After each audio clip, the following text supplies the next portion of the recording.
Thank you very much, Wolf, and welcome back here to the analyst desk, where we're going to take a closer look at game number 2 between the Big Gods, of course, and Gale Force Esports. Now, it is a tie, 1-1, so it's going to come down to that decisive third game. Calder, was there anything that you liked more about Gale Force Esports in this second match? In the second half of the game, I liked the way that they took the fights a lot better, especially Illidan, as we highlighted before the series started. A lot hinged on him, and I feel at the beginning of the game they took a couple of fights where they were a little bit too aggressive. They just won too much. I feel they wanted to redeem themselves for the first series. They really wanted to get these early kills. They wanted to dominate, and the only thing they had to do is play it slow, play it safe, get these boys to 10, and then take it from there. And that's what they did then in the end. And we can hear their calls. It was really cool to hear that the entire time they were just like, especially Michael was trying to calm everybody down. Guys, stay calm, chill, we got this, like, take a step back right now. And the entire time, every time someone wanted to go in, it's like, go back, we got this, don't overreach. And that was the important part, I feel. Yeah, he even was saying, like, once we get in late game, we get so much stronger, So he was saying the exact same thing, trying to keep everybody calm. It was cool. And I'm sure we're having a lot of cool highlights from this game, because boy, were these team fights close and intense, J-Hao. Yeah, I think this is the part where things really started to turn around. It's almost the tale of two halves, but early on, we'll go ahead and pause it right here. Right here is where all the action is, and we're going to see the gravity laps. This is what kind of turned things over and over again. As we see, Crowan's going to come right in, throw that gravity laps up, followed up by the Flame Strike. Instantly, Zul knows he's going to die, so he throws out Poison Nova. He's like, I think this is going to be a tough fight. As you can see over and over again, the minute these gravity laps started to land later in the game, although Li Ming did get a reset on the bottom, it neutralized it, but it still worked out in Gale Force's favor. I want to highlight overall Morris on this Li Ming. Boy, did he give them a tough time. That was incredible. I mean, so many times when we saw these fights, it was just really Li Ming obliterating Gale Force, hitting everything perfectly, getting a reset, getting a kill. Muriz, I feel, was the driving force. We highlighted other heroes in the first series, but for me personally, when we were looking at Big Gods, it was really Li Ming and Muriz on the hero that... all game long. Yeah, exactly, like, without fail. He was also the one that they usually try to target, because they said, once Li Ming is gone, we're good. It looks like Li Ming proves to be the shining hero on both teams, right? Crowan as well on Gale Force Esports. It's going to be interesting to see in Game 3 whether there's going to be a race for Li Ming, because both teams really want to have it. If you think about it, we mentioned before that they usually don't play Li Ming, and after seeing that, I'm like, why? Why not? Exactly. Yeah, I think it's cool that they had maybe hidden that by not playing her at all. Just maybe it just didn't come up. It wasn't even trying to hide it. But the fact that they didn't have it, it was something that Gale Force tested, and it proved to work for them. But Murray still proved that he can play some Li Ming. Yeah, for sure. Yeah, and I think we definitely have another highlight, because we mentioned those were some clutch team fights, J-Hao. There's one fight that I'm waiting for, and team I'm pretty sure you sure. Let's go ahead and pause it right here. Okay, there we go. This is where the entire team is on their back foot. And we have boom, boom, boom, boom. They're in pursuit. But do you lead with Karazim? Do you lead with Karazim? And watch, let's go ahead and slow-mo replay this, because he's going to dive in. He's so far out. Let's just pause it. That is exactly what I was talking about. That's the scene that I wanted to see again, because that was crazy. His entire team. And then it did not stop there, Caldor. Let's go ahead. Karazim gets blown up here. Let's go ahead and move this a little bit forward. Look at Li As Ming. you can see. But Li Ming on the bottom side. Now, all right, pause it right here. You can see the little bit of green right there. The Ancestral already starting to come out onto Kron. So you're going to see that. And at that very moment, now let's go ahead and run it forward. It lands. And if this does not land, that is game over. But that does land. And Crowan returns it. And right there, pause one more time. Right here, this is the craziest fight that we had. Li Ming, because Kael'thas was able to stay alive, takes that down. Li Ming's going to fall. Let's go ahead and move it forward. But Li Ming fell there. It was just one thing after another, Caldor. That fight was insane, because everything looked so good for Gale Force. Already, the reason why Gale Force moved back in the first place was that Wailing Arrow hit, and they moved back to wait that out. So there were 2 ults down at that moment, and then all of a sudden, Karazim is like, YOLO, it's in the middle of things. They're like, wait a second, we got this. So they turn around, and it was 2 hits that Li Ming hits perfectly. And basically, the first one drops them to half health, then the Seekers come in, then the second orb hits, and all of a sudden, it's just like everything dies. Yeah. And they actually ended up trading 3 for 3 since Lunara got that kill. Yeah, we were like, what? Poison. What? Poison. So Yeah, but he was so low. We were like, what? Don't go back in. Oh, okay, I guess that worked out. you could actually hear Lunara wanted to go after him, and could just hear Michael, and was like, stay here. No, go back. She's gonna die. She's gonna die. She's gonna die. Don't go in. And then bam, she's gone. So good. And all of a sudden, we have a happy little conversation here on this cozy corner because these teams are just not backing away. They have constant team fights, a lot of good Heroes of the Storm action, and I think we can actually we can say that we are ready to move into game number 3 on Cursed Hollow. Let's actually see what these guys have in store for us. I'm loving the atmosphere here. It's not like, you know, for this team is going to nail it 2-1, 2-0, yeah, but this is really exciting right now. And we are looking, of course, a lot of Gale Force, but again, travel problems or no travel problems, what Big Gods is currently showing here is amazing, especially if you consider that they got slaughtered at the spring finals. They got completely demolished. And what we're seeing right now is not only Gale Force maybe struggling a little bit more than we would have expected, but also Big Gods playing on a completely different level, and I'm loving it. They did get slaughtered, but they were up against TNL too. Yeah, but they also, I mean, they lost against GIA, I think. It was 2-1 versus GIA. Guys, hey, look at that, guys. About, will we see who's going to try and get first? Hello? Focus. But Cursed Hollow, you talk about poking the objective on the tribute. I don't think there's really anybody better than Li Ming already, so why not go ahead and first pick Li Ming? Well, now at Big Gods, maybe they'll respond trying to get Gale Force earlier on too, since they only have 2 picks, and they want to make sure they get somebody with some blow-up potential for Muris, but also looking at Rhaegar. Yeah, Rhaegar might be locked in here. Color, what do you think about that? I mean, oftentimes, I would still expect like a Kael'thas, but the thing is, oftentimes you don't really commit to Li Ming plus Kael'thas, so they seem to be risking it here, and they're saying, okay, we're going to go for the Grey main first. You occasionally see Li Ming plus a Kael'thas, but it's both like cooldown, it's ability-based and cooldown-based heroes. You don't really have any sustained damage there, so you can definitely run that, but oftentimes teams just like try to go for a bit of a combo between. So I would not be surprised if Gale Force actually lets it slide and just simply bans him out. Yeah, I meant maybe Big Gods would be worried about it getting banned out, and then so that's maybe why they would try to pick it earlier on. But, of course, Muris also loves playing Greymane, and they're able to get Greymane this time. Yeah. I think the fact that they did pick up Greymane means that they know that they have Kael'thas as a safe fallback, and they knew that they could take Greymane out of the hands of somebody like Michael Udall, of course. And so now instantly, I think the draft in favor of Big Gods, but Falstad picked up. I mean, again, this falls right into Gale Force's predictability as far as their drafts go, but it's the second part of the draft, which is really going to make this a little bit different. And right now we should actually see Gale Force banning out the Kael'thas once that it's their turn, because they're not going to do that. They, of course, try to pick him up, but we said that they have a huge priority on Greymane, and they're showcasing that again. So I actually like what they are currently doing here, and I like that small gamble that they actually took, so that was a pretty smart move. For Gale Force, it's still a very solid draft that they have here. They could have Sonya ban here, wouldn't bad for them. Leaves also, of course, a Thrall to be taken if they still want to, so that's not too bad. And as you mentioned, Color, they're not going for the Kael'thas ban, they're going for a Zeratul ban, still having in mind from game number 1 what they are capable of doing with this hero. Gilly, we talked about this last week at the regionals about how like the metas. The metas within the series. Inter-team metas. Yeah, it's once you know if you guys are both focusing on certain heroes, namely Rhaegar. Rhaegar is one of them. Li Ming, those mages. That starts to become, goes higher and higher in priority, which is why we're seeing, first pick Li Ming, second pick right away getting their Rhaegar too. Do you think that, okay, so when I looked at Gale Force's drafts, Uther isn't necessarily their strongest healer, but Big Gods didn't bother banning him out. Do you think that they're going to go with a comfort pick like Brightwing? We saw a lot of Kerosene play from Akka last week on Cursed Hollow. Or will they try and pick up Uther? And we see some different talents come out, especially at level 4, to get that extra range to get even more poke onto the tribute. I feel like there's so much in play right now for Gale Force, and I kind of wonder how that's going to fit into what their strategy is. They already have one global with Falstad. Yeah, I don't know that the Brightwing's going to work again. Everything for Big Gods has been hinging on locking somebody down and blowing them up, which worked very well for them in game 1, and Brightwing she struggled with that, which is why we're seeing them go for Karzim instead. If Brightwing, then I could have only seen Brightwing together with a Tyrande going for a double support with double interrupt against ETC Mosh Pit. But exactly, then you have that problem, so I prefer that Karazim pick as well. I really think this is a good choice here.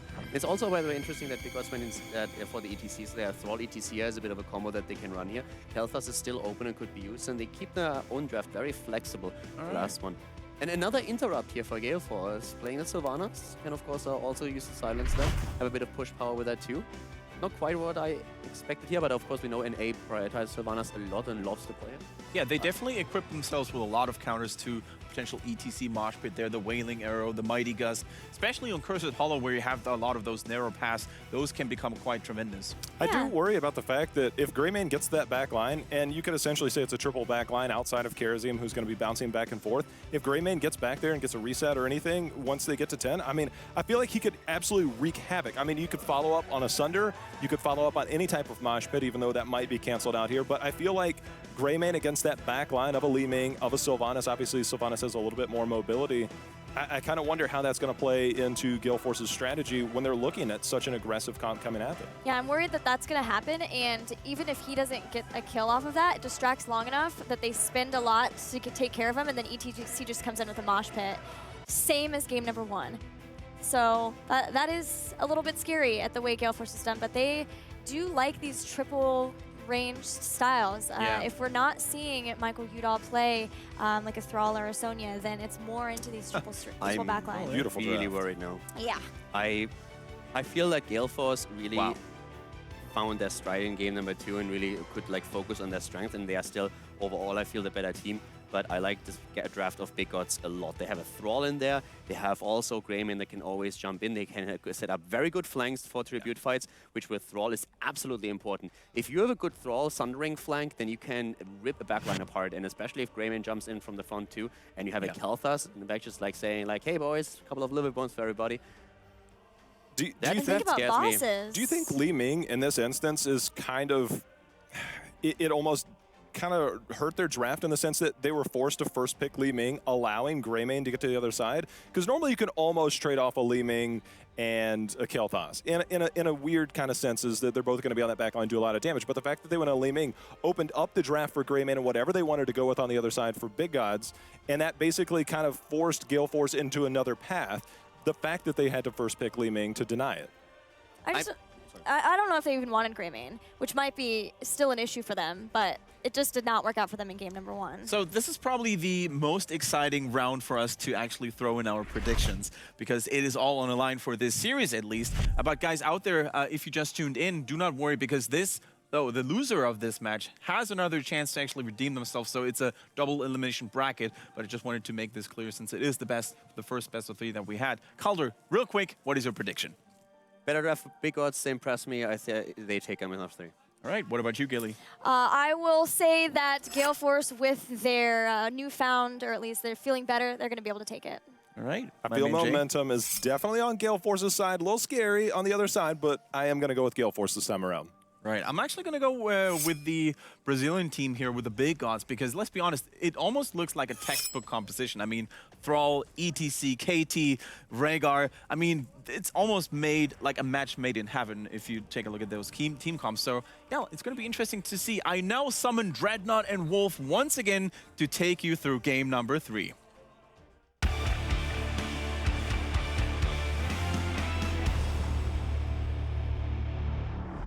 Thank you very much, Kendrick. It is time, Dreadnought, for the last game of day number 1, the first series that went to game 3, the only one.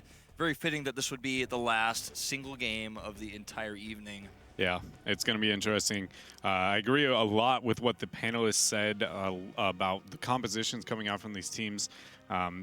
Greymane specifically, Gale Force is something that they don't play too often. They did pick the Li Ming, which Kron's very well known for, but it might have bit them in the butt a little bit here. You know, no Rhaegar joke intended there. But well, you know, I do really wonder about this. Michael Udall is actually going to be playing Falstad this time. Yes. So a bit of a change as Rafflecopter will be taking the Sylvanas role, so Mike Udall kind of taking the more carry type position here when it comes to damage from the back lines instead of the front lines this time. Oh, I love this. I think that what we an invade here at level 1, but it's going to actually not work out in their favor as Big Gods are going to get to the tower first. Yeah. And this is really strong, obviously, with Sylvanas. And usually we see people do this at the beginning of the mid lane just so you can rotate to either one faster, like what Big Gods is doing is what I'm referring to. But I think they should be able to get out of here no problem. And with Falstad, they can just go straight to the lane, and they don't even miss that mid-EXP. Yeah, I really like the choice that Gale Force decided to split up the 4-man into the upper half of the map, and then sending Sylvanas solo to bottom because she's one of the only heroes that can essentially do damage to the front wall by herself, right? She ate at that turret, so that's XP they'll be able to pick up a little bit earlier over Big Gods, so they got a minor advantage here. But again, you said how Big Gods got the mid lane, which makes the rotations a bit easier here. Yeah. One thing I do want to point out is that on this map, Vera got again his comfort pick on Rhaegar, and Rhaegar is insanely powerful on this map specifically because of his sustain with his wolf builds. He's not actually going full wolf build this time, but just his ability to roam around the map between lanes and get heals and always be there. And even if he needs to go ahead and hearth home, just with his wolf movement speed, should he take that, getting back into the fight is a lot easier. So he's not a global presence, but he almost is. Yeah, Big Gods have a lot of the composition they had originally. Good dwarf toss from Fury to be able to dodge the combo that we saw pretty much rip Gale Force apart when it came to game number 1 on Sky Temple. Yeah. Just looking at everything else, we actually have an old school talent on Li Ming. Crone's gonna take. God, I can't even remember what that one is called. It's Arcane. Oh, what's it called? Astral Presence. There you Astral go. Presence. There we go. I got it. I knew it. And oh, look at the stun lockdowns here, and Fury is going to get blown up. But Astral Presence, of course, was nerfed right after Li Ming was released with S of Johan, and is a really powerful talent for just never going home and always poking. You're always going to have missiles if you take this talent, so they will be able to proc the tribute over and over and over again, with Triumvirate as well. Yeah, and they have a lot of poke when it comes to the shrines, but they don't have too much kill potential. I feel like, he misses it over the wall, and he might just go down here. He certainly will.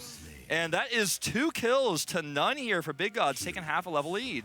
Yeah, and both teams did end up capturing their giant camp at the appropriate time. Falstad will be able to fly as well, so Falstad's not in position to clear the Giants for free with that pickoff, so it's a really good position that Big Gods have gotten themselves into by getting that pick for their opponents. They're going to give it up. Gale Force isn't even going to contest. That's a smart choice because they have Sylvanas, and Sylvanas can do a lot of damage on her own. She wasn't in position to do so, actually, though. It's kind of still rotating right now. Just seeing moves like that, like the uncharacteristic missed barrel roll from Mike Udall there, is something that we might see today, but I don't think that we're going to see later on in this group, just because obviously he just got here today. He's still got his plane fingers, like not his sea legs, but his plane fingers. I don't know. He hasn't had much time to warm up yet, right? So small mechanical mistakes like this will happen today, probably not in the future.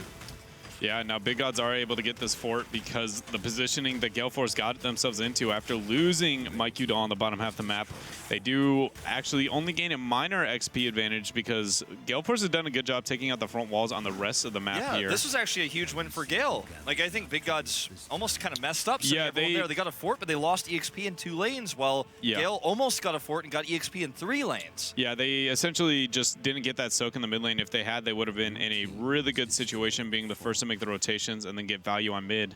But because they were late, now they did fall behind in that trade. Yeah, really nicely done by Gale. I like their decision making here. Something that Sylvanas will allow you to do. Looks like Akaface is going to go ahead and channel.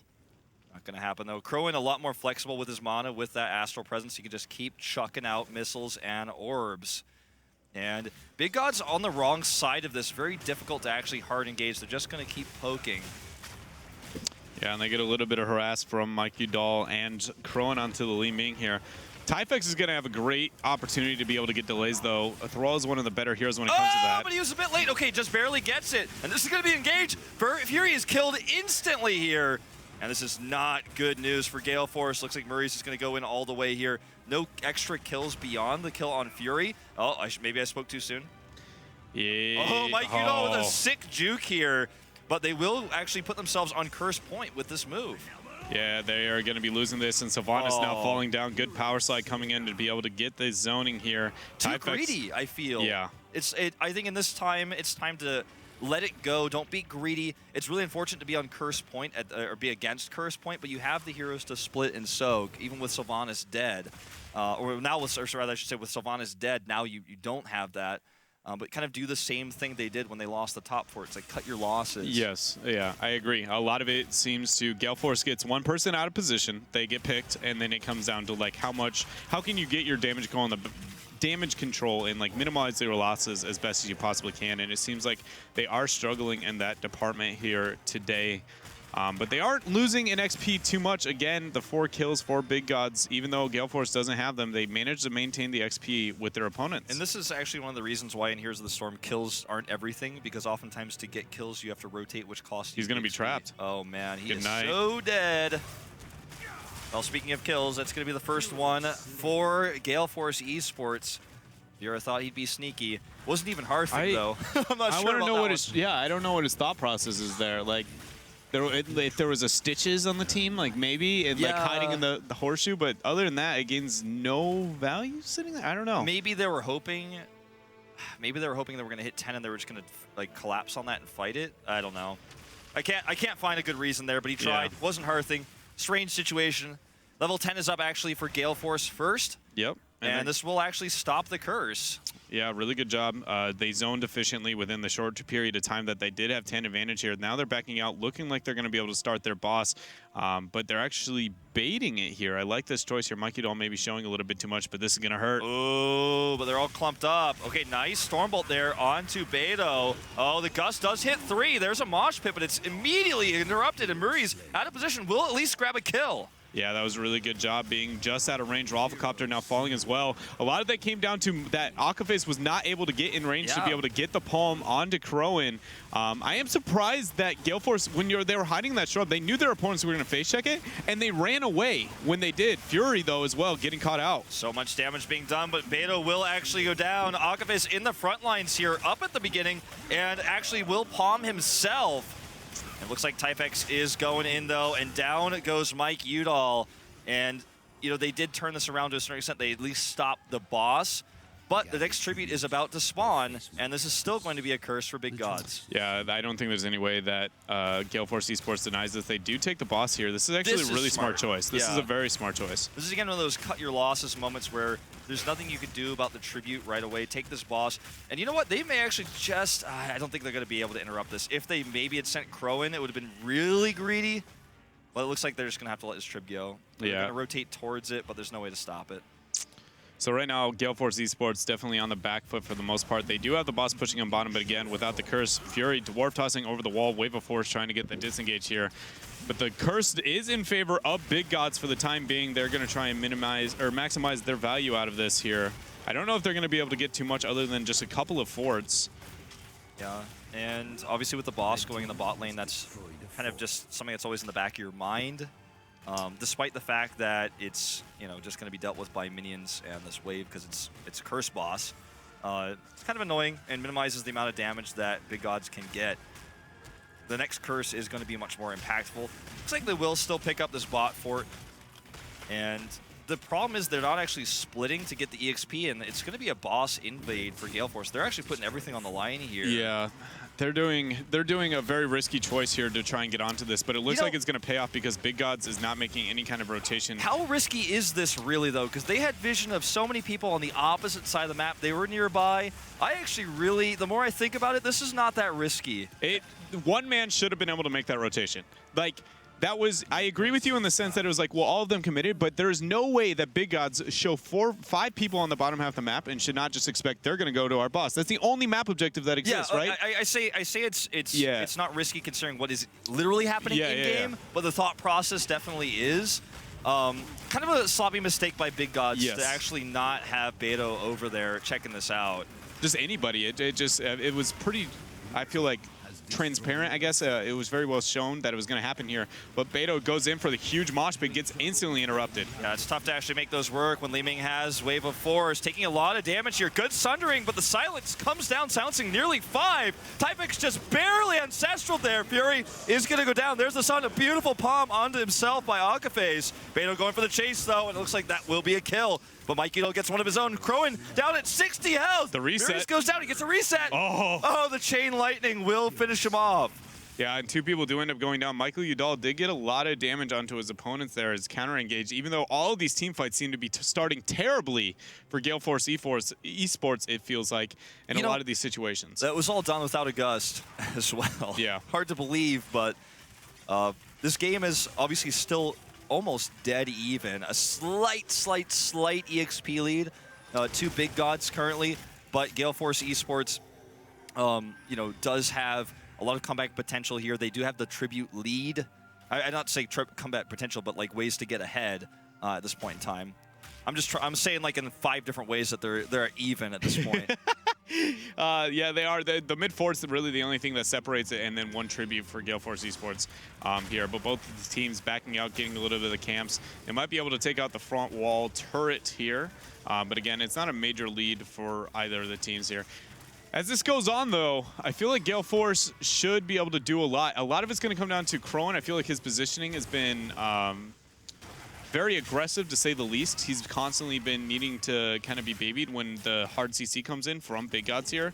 If he's able to clean that up, though, I feel like Gale Force is going to have more convincing of team fights than they did in the past. Yeah.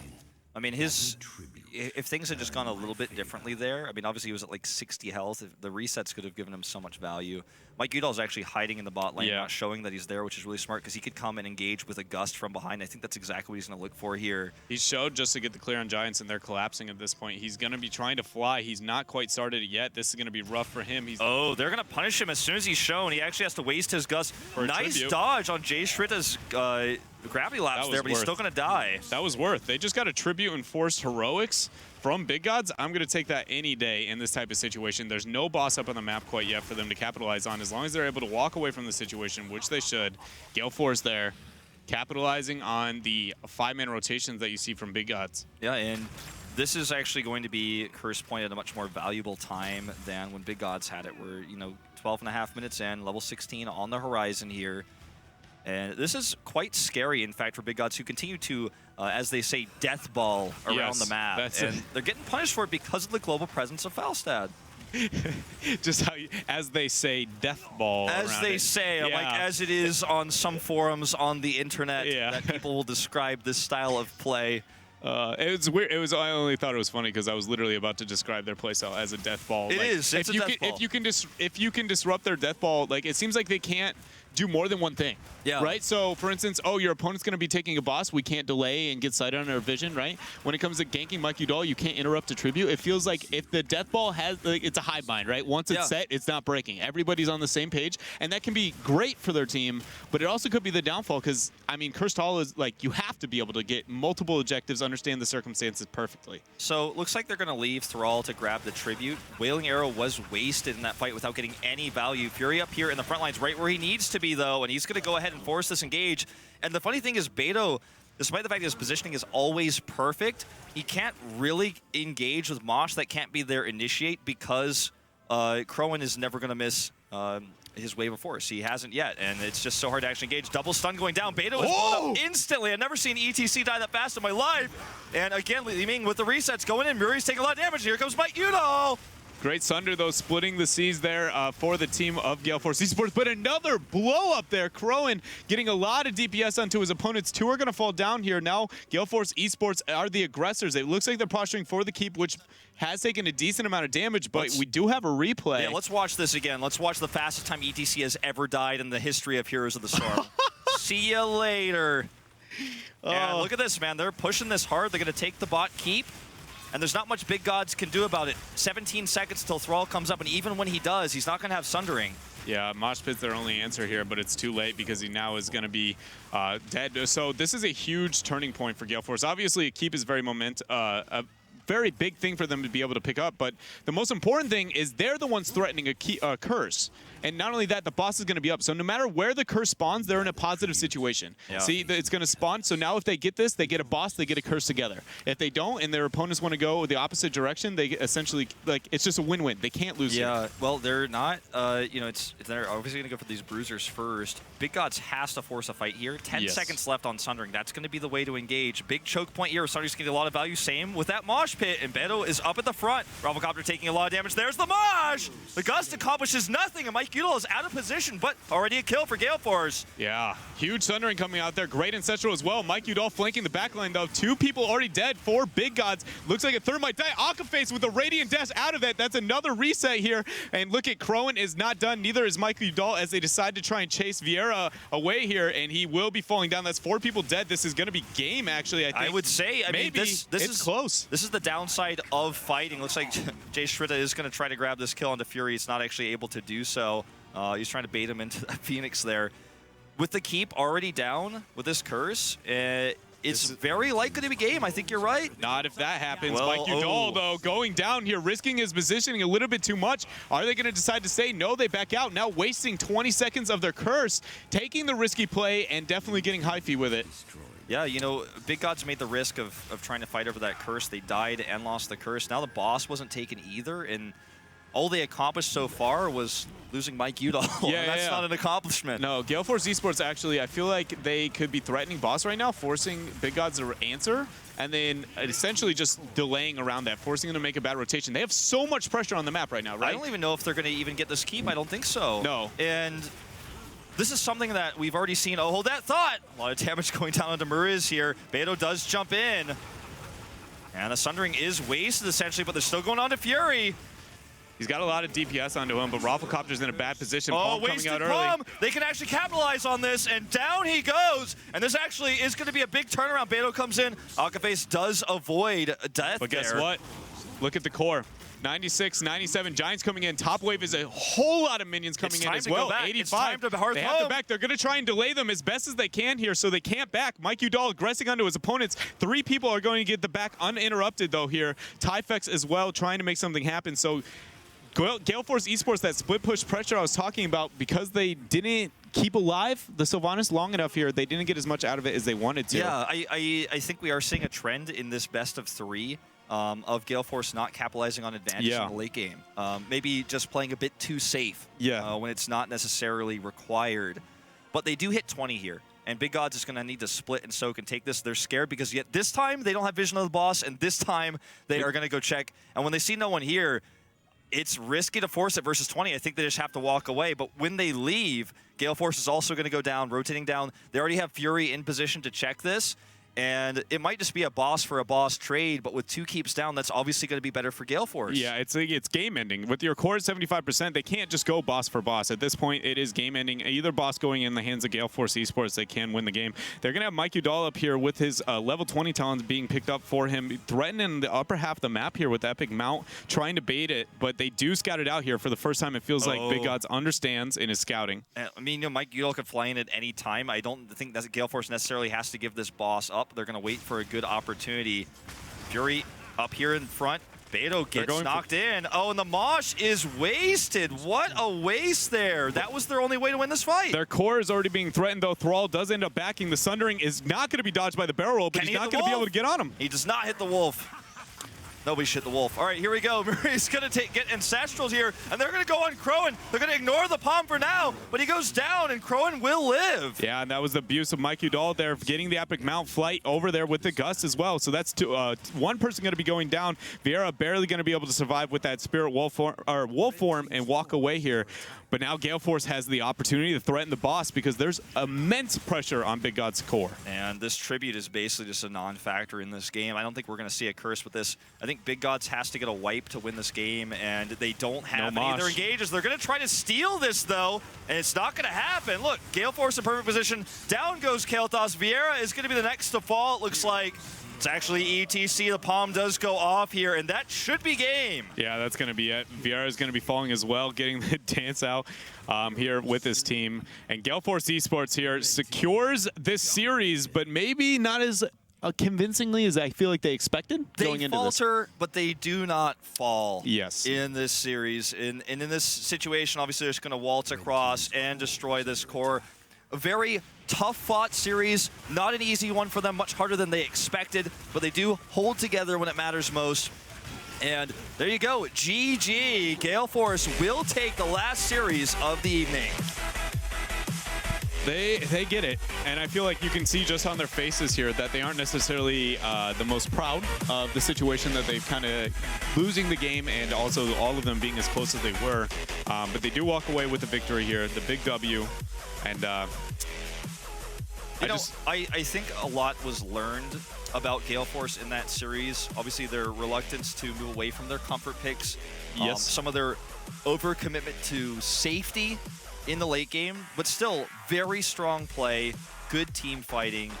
And Mike Udall is showing again, he might have the biggest hero pool in this tournament. Yeah, he definitely might. And also, we talked about like kind of the obvious struggles that's happened when it comes to the travel of Gale Force here. I mean, Alka was talking about how he feels like he hasn't like slept in days for that matter because of how long they've been traveling. Yeah. So I do hope to see, as this tournament moves on, I guess I feel like a more refined version of them. Obviously, they didn't play perfectly, but I feel like they are a better team than what we saw today. Yeah, I think so. And tonight it's time to go home. You know, for Mike and Aka, it might be time to like play some scrims and like get a bit more warmed up. But everyone else is going to get their first real night of sleep, I'd say. It's just like they've been here all day, and then whenever you have your day after travel, you don't get the best night's sleep. But the second day you get it, Mike could get some sleep, Aka could get some sleep. And I do think that they have a big future going out of this group. I agree. I think they have a lot of potential as a group, and I hope to see it just kind of slowly honed in to be something better than we saw in that first series. Well, in a few moments, we are going to jump over to an interview. It looks like they are ready for it. So take it away, Kendrick, with the interview.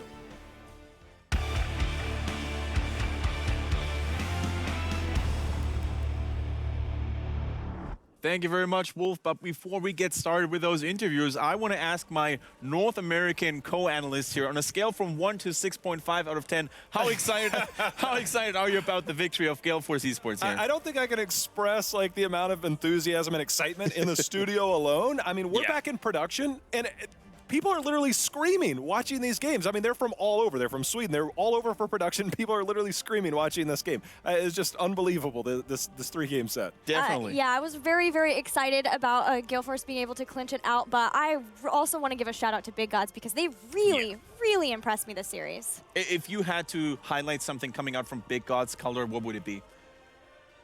Well, they lost it with the ETC face check in the bush and getting blown up. We saw already instant replay there. I feel Big Gods definitely made a huge stand here. They showed that they're here not only to get slaughtered, but really to force opponents down. And they were really close in Game 2 and Game 3 to win it. So I'm very, very impressed. Yeah. And once again, another nail-biter game here. I mean, clutch team fight after clutch team fight. So, Jay-How, why don't you take us to highlight number 1? If Gale Force likes to do something, they like to create excitement in their games. So we're going to show you a couple of those here.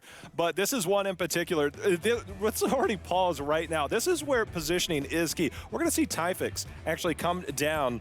And we might be trying to get that drawn in just a little bit. He's going to come in that direction, and he's really going to split. We're going to go ahead and run this forward as we see this start to play out. This is Typhix, and you're going to actually see a Sunder come in and try and split the team right there. And the minute he does this, you're actually going to see the team get completely split, Gale Force. But the return Wailing Arrow just creates this huge moment. Divine Palm comes in the middle of all this. Just huge Ancestral just barely lands, and you can see just so much action that takes place here. But the back and forth between these teams, when we talk about excitement, this is what we are looking for between these two teams. Something that impressed me this series, too, is what Big Gods had was pretty similar to game number 1, and we talked about that, being able to interrupt Mosh Pit, making sure they don't get too distracted by Muris on Greymane in the back line. But they made the adjustments. They got Karazim instead of Brightwing.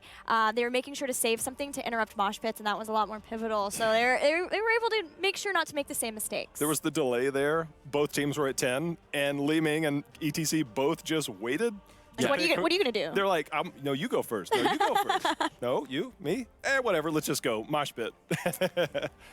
Early game was actually like I feel really strong for the Big Gods, and then later on you could really see that Gale Force was able to just like concentrate a lot more. Yeah. They had a lot of traps set up, and most of them worked out quite well. And I guess we're probably going to see in one of the highlights that you selected for us again, that ETC being blown to pieces. For me, that was a bit of a turning point there. I was going to say more than 50% HP on an ETC within milliseconds. Let's see if it's actually coming up now in the next replay. There was actually a couple. We left that one to the in-game one, which was pretty exciting. I think a lot of people definitely love that one. Well, we're going to take a look right here in particular. And this is around once again. Now, here's ETC one more time. Let's go ahead and leave him. Look how much damage he gets taken right in the middle of the fight. The mosh pit comes out. We'll go ahead and pause it real quick. And instantly, we just miss it, but he got blown up. Let's go ahead and move it forward. We see Michael Udall off on the side, trying to keep track, allowing for that to come in with that Mighty Gust. But ETC, that was the second time, I believe. And then the double stun right there coming in from the Stormbolt. I mean, this was just huge plays over and over. Caldor, you talked about the late game really favored Gale Force.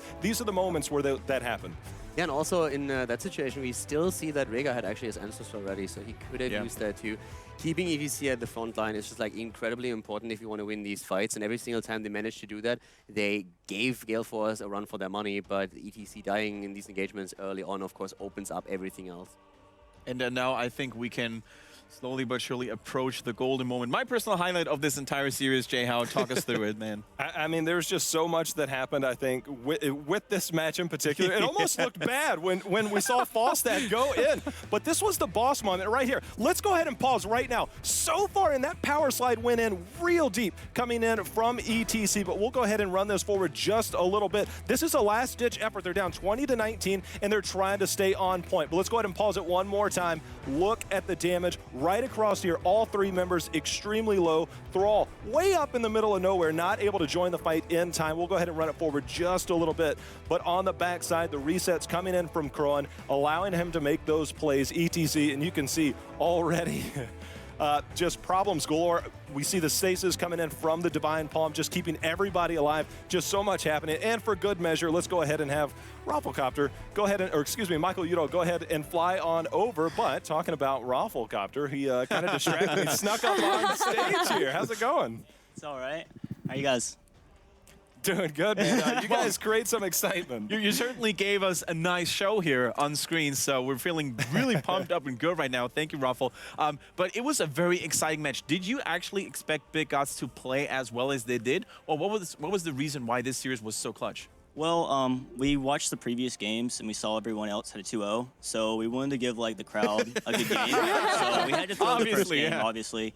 But no, in all seriousness, like two of our players haven't played in 5 days and they're like super jet lagged and just not a lot of chemistry there when everyone's like tired and dead. So. Right. Let's talk about your schedule just a little bit. We saw you guys just a week ago take Burbank. You took down Naventic. You were obviously riding a high, but you obviously had to fly back home. Everybody's all across the country. And then you turn right around and leave for Sweden. We saw Akaface walking around here. It looked like he hasn't slept in days. Now, what type of support did you guys give when they arrived? Like, what you guys have camaraderie, I think, that's rivaled by none. When they arrived, you see Michael, you see Aka, they come in. What are you talking about trying to rally the team just moments before, an hour before you guys go on? Yeah, so like the big thing about our like team is just like positive vibes, and we just try to like radiate off each other, I guess, to a certain extent. And just like everyone's just like really giddy and happy. Like I don't know if you see us before games, where we're like rapping and stuff and just like listening to music videos and stuff, just trying to have like a good time before we get into the game. Raffle, you guys were going back and forth with Leeming and Kael'thas to some degree too with Big Gods. And even picking Kael'thas over Leeming, which I swear I've maybe never seen you guys do. So can you tell us maybe a little bit about the thought process going in with those two heroes? So on Tomb, like we need to have like a little bit of wave clear. So that was like the main reason why we picked KT on that map. I mean, you know, if we already had like more wave clear, we probably would have went Leeming, but we just needed KT for the wave clear. Okay. Yeah. Talking a little bit about like, well, you mentioned already the travel problems that you guys had, but that aside, did you expect Big Gods to be that good? Do you feel like they played better than expected here, considering that especially at the Spring Championship, they didn't really have a huge impact onto the group stage? Yeah, we definitely underestimated them a little bit. I mean, I think in addition with like the jet lag and just what I mentioned previously, I think it was like a combination of factors, and they really caught us off guard game one. Did you guys get scared after the first one? I mean, like the second game was pretty close too. At some point, you might have sat there and said like, well, we could actually lose this right now. I mean, like, our draft was pretty crazy game one too. Like, we were wild. We were wild game one. That's all you can say. But like, we were a little frightened. I mean, personally, I was like a little scared, but you know, we rallied back up together. And that comes back to our team dynamic. Like, we're just good vibes. Yeah. So, Raffle, you know you're going to face Mind Sanity in the winners match. They are on a roll. They're performing really well over the last couple of weeks and months. Is there anything you have in store for them? How are you going to prepare for this upcoming match against Mind Sanity? They can expect not to get Monk. Have you met Splendor yet? I just heard he had like a 15-game like win streak with Monk or something. I think it's up like 16. 16? It's incredible. It's pretty crazy. You probably don't want him to have that. Can't let him have that. Okay, cool. So thank you very much, Rufflecopter, and once again, congratulations on making it to the winners match. Definitely interesting to see how you guys are going to prepare yourselves now that you have a little bit of time, right? You can now scrim, relax, and gather yourselves. So thank you very much for your time. And without further ado, we're actually going to take a look at the updated group situation that we find ourselves in after witnessing a lot of entertaining best of threes. MVP Black in Group A leading together with their Chinese counterparts, X Team. And of course, Renovatio is going to play in the losers match against Negative Synergy. Over on the other side, we see Group B led by Gale Esports after a tough 2-1 victory against Big Gods and Mind Sandy. They're still looking dominant, they're strong, and of course they won against PBA, also known as Please Buff Arthur. So as you guys probably found out already, if you did a little bit of research, we're going to go into another day of Heroes of the Storm tomorrow, focusing on Group A, however. So there's going to be a winners match, a losers match, and then last but not least, of course, a deciders match to determine who's actually going to advance to group stage number 2. I think the cool part about all of this is the fact that you look at the winners and the winners bracket alone in the group stage. That has potential to be incredible games. The amount of talent that's in those winners brackets alone, and now we saw Big Gods. I mean, the potential for them to come back in. I love the fact that we get My Insanity, Gale Force, X Team, all of these. It's crazy right now. And A versus EU. It's going to happen again. I mean, I love the region banter. It's always fun. And I mean, I really hope at this point that I'm either going to cast it with you or with Dread, because that would be absolutely hilarious. But those are the games that we really... These are the games that I'm really love, because like you always have like the region banner going on, and we had to a certain extent maybe today, but like when you talk about the Western scene, it's always North America versus Europe, and let's face it, that match is going to be awesome. That match is going to be awesome, but also we'll see if X Team has learned from their last match versus MVP Black, and they're able to bring it to MVP Black a little bit more, especially since MVP has not looked as dominant as they have for a long time. They took it slow game 1, Gilly. Remember, took somebody it said they were taking it slow. slow game 1. And No role swaps, though. No role swaps, on. but...